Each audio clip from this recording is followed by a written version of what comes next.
Hello everyone, welcome to market Saathi. Myself Manish Salvi and ये video जो हम बना रहे हैं ये इसलिए बना रहे हैं ताकि मार्केट के बारे में डिस्कशन कर सके।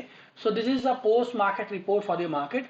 सो आज का मार्केट ऑफ कोर्स आपको भी पता होगा, सबको पता है कि इट्स ऑलमोस्ट 300 पॉइंट्स का गिरावट ड्यूरिंग द मार्केट आज निफ्टी ने पोस्ट किया था। बट देन सडनली थोड़ा सा रिकवरी हमें देखने को मिला एट द एंड। निफ्टी जो अपने लोएस्ट पॉइंट से ऑलमोस्ट 100 पॉइंट्स के आसपास की रिकवरी दिखाने में कामयाब रहा। But still at the end हम 200 पॉइंट्स का नेट लॉस पोस्ट किए on close to close basis. और ये जो पर्टिकुलर फॉल आया आज मार्केट में, ये मार्च 2023 से जो रैली लगातार मार्केट में देखने को मिल रहा है, अगर हम देखें यहां पर 3 मंथ। सो ये जो रैली आपको लगातार मार्केट में देखने को मिल रहा है, इसमें सबसे बड़ा इंट्राडे फॉल था आज ड्यूरिंग द मार्केट। अब ये क्यों आया, इसका रीजन था, एक रीजन था कि फिच ने यूएस डेट जो है उसका रेटिंग ट्रिपल ए से घटाकर डबल ए प्लस कर दिया गया, which is quite negative. Yes, उसका इंपैक्ट हमें इंडियन मार्केट्स में या ओवरऑल इंटरनेशनल मार्केट्स में देखने को मिला है। और उनका कहना है कि यूएस में 2024 तक रेसेशन के फेजेस रह सकते हैं। Just because of that only market has top out at everywhere. Sir अगर हम बात करें यूरोपियन मार्केट्स की, तो यूरोपियन मार्केट्स में भी सिमिलर टाइप ऑफ रिएक्शन हमें देखने को मिला। ऑलमोस्ट सारे मेजर यूरोपियन मार्केट से डेक्स हो गया या फिट्सी हो गया, यूके का फिट्सी हो गया या कैट फ्रांस का, ये मार्केट लगभग लगभग ग्रीन सॉरी रेड नोट पे ट्रेड कर रहे हैं। ऑलमोस्ट 1% या उससे ज्यादा की गिरावट करेंटली पोस्ट किए हुए हैं। सो ओवरऑल ग्लोबल मार्केट में पूरा क्राइसिस था। Just because of that Indian market में भी हमें फॉल देखने को मिला। So friends, yes market was completely bullish and trend. और अभी भी देखें तो मार्केट थोड़ा बुलिश ट्रेंड में ही बना हुआ है। ये जो हिकअप्स है और से मूवमेंट है, ये ऑलमोस्ट इतना लंबा रैली मार्च से लेकर जुलाई तक जो आया है, उसमें थोड़ा प्रॉफिट बुकिंग तो हम एक्सपेक्ट कर ही सकते हैं। और ये जो डाउनफॉल है ऑलमोस्ट 19,500 के आसपास जाके सेटल हुआ है। और 19,500 is the crucial support level for the Nifty. But still एकदम से हम ये यहां से मार्केट को फर्दर अपसाइड मोमेंटम आ जाए ऐसा एक्सपेक्टेशंस नहीं कर सकते। बट किस तरह का मोमेंटम रह सकता है मार्केट में, उस पर अभी डिस्कस करते हैं। फिलहाल अगर इंट्राडे मार्केट की बात करें, तो मार्केट में ओपनिंग के बाद लगातार एक बिकवाली देखने को मिला। मार्केट ऑलमोस्ट 70% का गैप डाउन के साथ ओपन हुआ था निफ्टी, एंड देन उसके बाद कंटिन्यूअसली एक डाउनसाइड रैली दिखाया। मुझे लगा कि मार्केट जो है लगभग लगभग 11 बजे के बाद जो साइडवेज हुआ था, आई थॉट कि मार्केट यहां से रिकवरी ले सकता है, because 19,600 was the crucial support. और कल का जो ओपन इंटरेस्ट का डेटा था उस पर भी मुझे लग रहा था कि मार्केट जो है 19,600 को सपोर्ट ले लेगा। बट यहां पर कंसोलिडेशन के बाद इसने फर्दर मार्केट ने कंसोलिडेशन को ब्रेक किया और फर्दर रैली हमें देखने को मिला डाउन साइड में। इतना बड़ा फॉल इंट्राडे में 3 महीने या 3 महीने से ज्यादा के ट्रेडिंग सेशंस में नहीं आया है फ्रेंड्स। यस, ये फॉल जो आया बेसिकली ये पर्टिकुलर न्यूज था, उसके साथ साथ और भी कुछ कैस्केड इफेक्ट, मतलब और भी अदर इफेक्ट है जो मार्केट को डिस्काउंट करते नजर आए। जैसे कि यूरोपियन बैंक और यूरोपियन यूनाइटेड किंगडम में बैंक का कहना है, ईसीबी का या बैंक ऑफ इंग्लैंड का कहना है कि जो इन्फ्लेशन है वो थोड़ा सा और फर्दर अंडर कंट्रोल नहीं है। वहां पे फूड इन्फ्लेशन या जनरल कोर इन्फ्लेशन की बात करें तो वो उतना कंट्रोल में नहीं है। और ओवरऑल वर्ल्ड में, हालांकि यूनाइटेड स्टेट में जो इन्फ्लेशन रेट है वो 2% के आसपास आ चुका है, but still there is expectations कि जो फूड इन्फ्लेशन है वो और फर्दर बढ़ सकते हैं इन upcoming days. So this is quite a negative cascade effect on the market, जिसकी वजह से मार्केट में आज इतना बड़ा फॉल देखने को मिला। यस, ये फॉल से हमें अपने पोजीशंस को स्टॉप लॉस पे काट देना है, इतना घबराना नहीं है, पोजीशंस को होल्ड नहीं रखना है। अपना स्टॉप लॉस या ट्रेडिंग स्टॉप लॉस अपने स्टॉक्स में है, उसको कट करके हमें पोजीशंस को कैश में रखना है। जब भी मार्केट में फिर से नया अपॉर्चुनिटी मिलेगा तब हम बाय करेंगे। अभी सेंसेक्स की बात करें तो सेंसेक्स में भी 1% का गिरावट देखने को मिला। आईटी सेक्टर भी 1% के आसपास का गिरावट पोस्ट करता नजर आया। और बैंकिंग जो कि अगेन लगातार अंडर परफॉर्म कर रहा है मार्केट को, आज भी मार्केट में अंडर परफॉर्मेंस दिखाया और 1.31% का गिरावट पोस्ट किया। हालांकि अगर बात करें एडवांस डिक्लाइन रेशो की, वो भी नेगेटिव था, बिकॉज ओवरऑल जब मार्केट इज डाउन है तो सारे स्मॉल कैप मिड कैप्स जो है सारा डाउन ही नजर आए। और ऑलमोस्ट जो एडवांस डिक्लाइन की बात करें तो 25:7 75% हो गया, मतलब 25% स्टॉक जो थे वो पॉजिटिव नोट पे बंद हुए, और उसमें भी उतना ज्यादा और से परसेंटेज गेन उतना नहीं था, बट देन यहाँ पर देखें तो 75% स्टॉक जो है वो रेड नोट में बंद होते नजर आए फ्रेंड्स। वहीं अगर हम बात करें सेक्टोरल इंडाइसेस की, तो सेक्टोरल इंडाइसेस में almost every sector except entertainment को छोड़ दे तो यहां पर सारे सेक्टर्स में लगातार एक डाउनसाइड मोमेंटम और लगातार बिकवाली हमें देखने को मिला है फ्रेंड्स। एंड अगर हम टेक्निकल चार्ट्स पे चलते हैं, फिलहाल डाउजोन के टेक्निकल चार्ट्स पे चले, तो डाउजोन में although market is close now, but हम उसका एक डेरिवेटिव लाइक फ्यूचर कॉन्ट्रैक्ट मतलब जो इंडेक्स होता है उसका फ्यूचर कॉन्ट्रैक्ट होता है, वो 24 आवर्स ट्रेडेबल है यहाँ पर।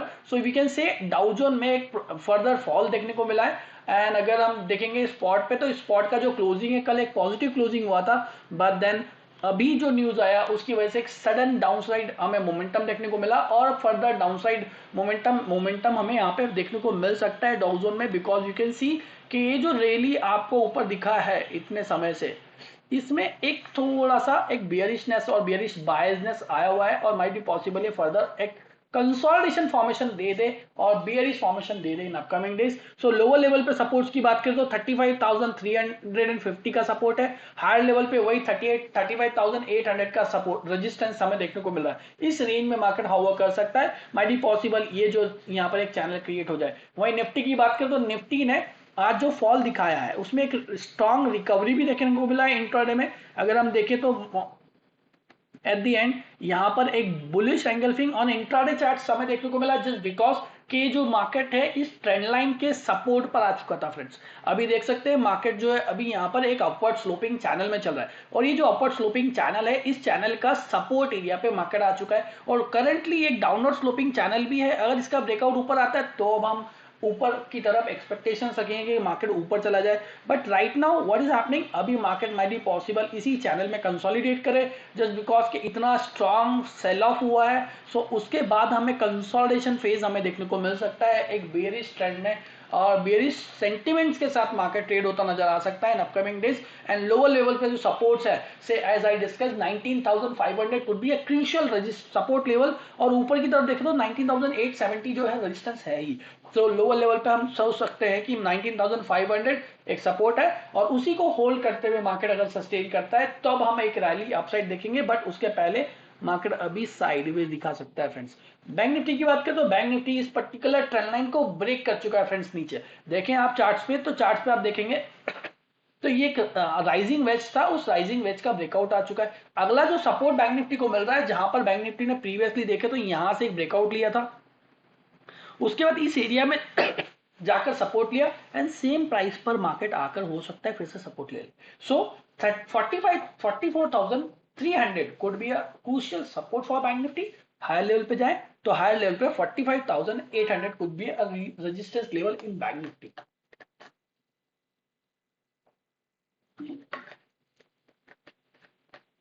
रेस्ट एवरी सेक्टर से ऑटो देखिए तो ऑटो में भी भारी गिरावट देखने को मिला है, इसने भी अपना एक डाउनसाइड अपवर्ड स्लोपिंग चैनल को ब्रेक कर दिया है। मेटल में भी वही गिरावट है, आईटी में थोड़ा सा कम गिरावट है compare to other sectors, but almost सारे सेक्टर्स में गिरावट देखने को मिला। सबसे इंपॉर्टेंट है विक्स, विक्स में एक सडन उछाल, विक्स क्यों उछला है, क्यों ऊपर आया है, उसका रीजन बताता हूं फ्रेंड्स। जब भी मार्केट में वोलेटिलिटी या अनसर्टेनिटी होती है तो विक्स बढ़ जाता है, और जब भी डाउनसाइड वोलेटिलिटी बढ़ती है तो विक्स बहुत ज्यादा शूटअप होता है। तो जो विक्स से जो शूटअप हुआ है इसमें थोड़ा सा फियर बढ़ा है मार्केट में कि मार्केट की जो रेंज है माइट बी पॉसिबल थोड़ा बढ़ जाए, मार्केट थोड़ा फॉल हो जाए फर्दर। तो यहां पर विक्स का बढ़ना एक मार्केट की अनस्टेबिलिटी को बताता है। सो द रीजन यहाँ पे विक्स में एक जनरली एक उछाल देखा गया है, ऑलमोस्ट जो विक्स है 10% की बढ़त देखने को मिला है। और विक्स पे टेक्निकल एनालिसिस नहीं कर सकते हालांकि, बट यस विक्स का अगर रेंज आता है 13-14 तक हमें देखने को मिल सकता है, अगर यही फॉल सस्टेन करता नीचे। अगर 19,500 का निफ्टी ब्रेकआउट डाउनसाइड देती है तब हमें विक्स जो है 14 या 13 उसके ऊपर जाता नजर आ सकता है। सो ओवरऑल टेक्निकल चार्ट पर देख के तो निफ्टी जो है अपने सपोर्ट लेवल से बाउंस हुआ है, बैंक निफ्टी ने अपने सपोर्ट को ब्रेक कर दिया। नेक्स्ट सपोर्ट जो बैंक निफ्टी में आ रहा है 45,300 पर आ रहा है, और 44,300 पर आ रहा है, और रेजिस्टेंस जो है 45,500 पे के आसपास आ रहा है। और ओवरऑल सेक्टर्स ने अधिकतर ब्रेकआउट्स डाउनसाइड दे दिया है, तो अब यहां से रिकवरी लेने में थोड़ा टाइम लगेगा। वहीं अगर हम फ्यूचर्स डैशबोर्ड पे चले या फ्यूचर के कुछ स्टॉक्स में देखें तो केवल 3 स्टॉक ऐसे हैं जो PVR Inox, Laurus lab and Berger paint, जहां पर हमें लॉन्ग बिल्डअप देखने को मिला है। रेस्ट ऑफ द प्लेस सारे स्टॉक्स में हमें केवल और केवल शॉर्ट बिल्डअप देखने को मिला है, जिसमें कि ऑलमोस्ट लगभग लगभग देखे तो 5%, 38%, 23% के buildups on a short side हमें देखने को मिला है फ्रेंड्स, जो कि भेल, Canara bank, Bosch and MFSL and GNFC जो है top losers with the top buildups में शामिल है। वहीं अगर हम बात करें निफ्टी की, तो निफ्टी के चार्ट्स पे देखें तो निफ्टी में 19,600 पर, 19,700 पर और 19,800 के स्ट्राइक पे इतने बहुत ज्यादा शॉर्ट बिल्डअप्स हुए हैं। आज आप देख सकते हैं सबसे ज्यादा शॉर्ट बिल्डअप 19,600 पे हुए हैं। मतलब अब जो लेवल है 19,600 could be the crucial level for Nifty to break upside. So उसको ब्रेक करने के लिए यहाँ पे टाइम ले सकता है निफ्टी। नेक्स्ट रेजिस्टेंस लेवल दिख रहा है हाईएस्ट बिल्डअप के साथ 19,800। So this way we can say कि जो पुट ऑप्शंस थे, पुट ऑप्शंस मतलब जो हायर स्ट्राइक प्राइस के जो पुट ऑप्शंस थे उसमें अनवाइंडिंग देखने को मिला है। यू कैन सी हियर जो पुट ऑप्शंस है यहाँ पर रिड्यूस हो चुके हैं और यहाँ पर आप देख सकते हैं कि पुट ऑप्शंस में अनवाइंडिंग हुआ है। So overall we can say कि मार्केट का जो रेंज था 19,800 से 600 के बीच में जो बना हुआ था, वो हो सकता है 19,600 से लेकर 19,500 और 450 के आसपास का रेंज मार्केट ले ले इन upcoming days for the days. So lower level पे अगर चलते हैं हम, तो लोअर लेवल्स पे 19,500 पे highest buildup on a put option देखने को मिल रहा है और इसी प्राइस पे हमें सबसे ज्यादा जो है शॉर्ट स्ट्रैडल हमें देखने को मिल रहा है। वहीं मैक्स पेन की बात करें तो मैक्स पेन जो है ऑलमोस्ट 19,500 पर आ चुका है friends. So back to the stocks, see back to the bank nifty. अगर बैंक निफ्टी के चार्ट्स पे चले तो बैंक निफ्टी में भी हमें सिमिलर स्ट्रक्चर हम देख सकते हैं। बैंक निफ्टी में हायर लेवल्स पे बहुत ज्यादा बिल्डअप देखने को मिले।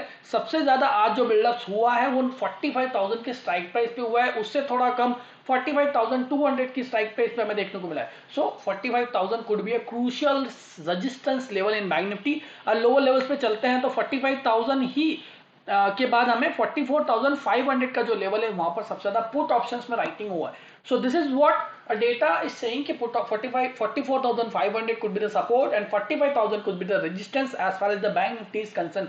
टेक्निकल चार्ट पे हालांकि ये रेंज थोड़ा बड़ा है बिकॉज आज मार्केट में एक बहुत बड़ा फॉल आया है, बट यहाँ पर ऑप्शंस में देखें तो यहाँ पर 45,000 एंड 44,500 का एक रेंज नजर आ रहा है। वहीं अगर हम इकोनॉमिक डेटा की बात करें तो although service PMI, manufacturing PMI का डेटा था, बट उससे भी बड़ा इंफॉर्मेशन जो फिच ने यूएस डेट का रेटिंग घटाया है ट्रिपल ए से डबल ए प्लस, वो मार्केट को इंपैक्ट करता नजर आ रहा है। हालांकि ये जो इंपैक्ट है उतना ज्यादा लॉन्ग टर्म इंपैक्ट नहीं होगा, एक शॉर्ट टर्म हिकअप्स है, बट उसके बाद मार्केट में फर्दर रिकवरी हमें देखने को मिल सकता है। बट अभी बात करें आईएसएम मैन्युफैक्चरिंग डेटा की, जो कि कल आने वाला है यूएस से, जो मार्केट में इंपैक्ट करेगा, तो इसको आप ध्यान रखिएगा। दूसरा है बैंक ऑफ इंग्लैंड का इंटरेस्ट रेट पॉलिसी है। बैंक ऑफ इंग्लैंड में लगातार जो है, बैंक ऑफ इंग्लैंड की बात करें मतलब यूनाइटेड किंगडम में लगातार जो है इन्फ्लेशन कंट्रोल में नहीं आ रहा है।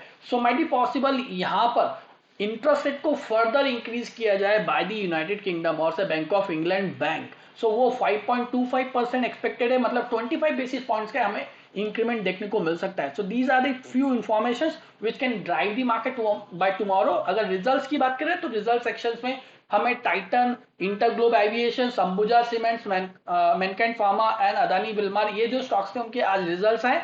और उसके बाद जितना भी रिएक्शंस है ये रिजल्ट्स पे दे पाते, बट उससे ज्यादा रिएक्शंस इन पर मोदी सॉरी फिच का जो रेटिंग न्यूज था उसकी वजह से आ गया। कल को जो रिजल्ट आने वाले वो Bharti Airtel, Adani Enterprises, Sun Pharma, Varun Beverages, Adani Power, Dabur, Eicher Motors, Zomato and Tube Investments and Cummins के रिजल्ट है जो मार्केट को ड्राइव करेंगे फ्रेंड्स।